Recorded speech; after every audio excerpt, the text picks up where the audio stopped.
All right, let's break down some important California Health and Safety Code sections. 1599.1, 1599.2, 1599.3, especially as they relate to Certified Nurse Assistant or CNA education.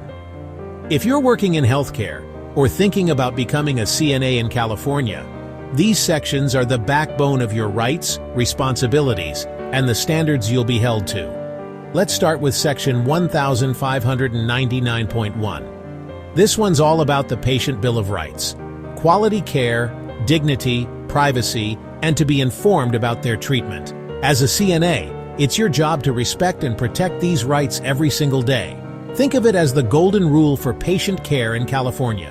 If you're ever unsure what to do, check if it lines up with these rights. Now, section 1599.2 is where things get practical.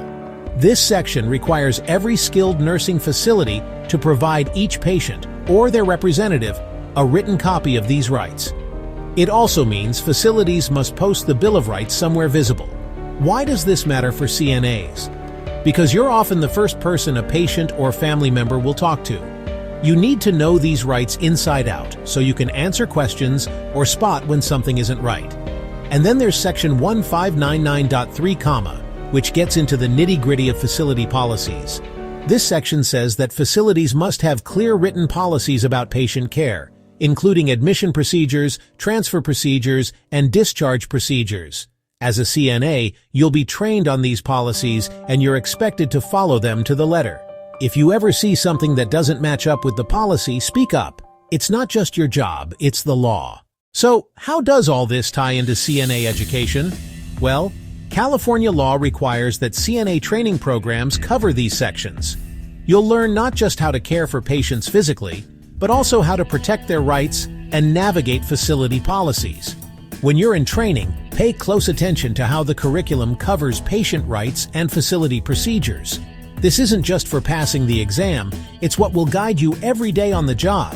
To sum it up, 1599.1, 1599.2, 1599.3 are the foundation for ethical, legal, and effective CNA practice in California. Know your patient's rights, know your facility's policies, and don't be afraid to ask questions if something seems off. Thanks for tuning in. If you found this breakdown helpful, hit like, subscribe, and drop any questions you have about CNA training or healthcare law in the comments. Stay informed, stay empowered, and keep making a difference.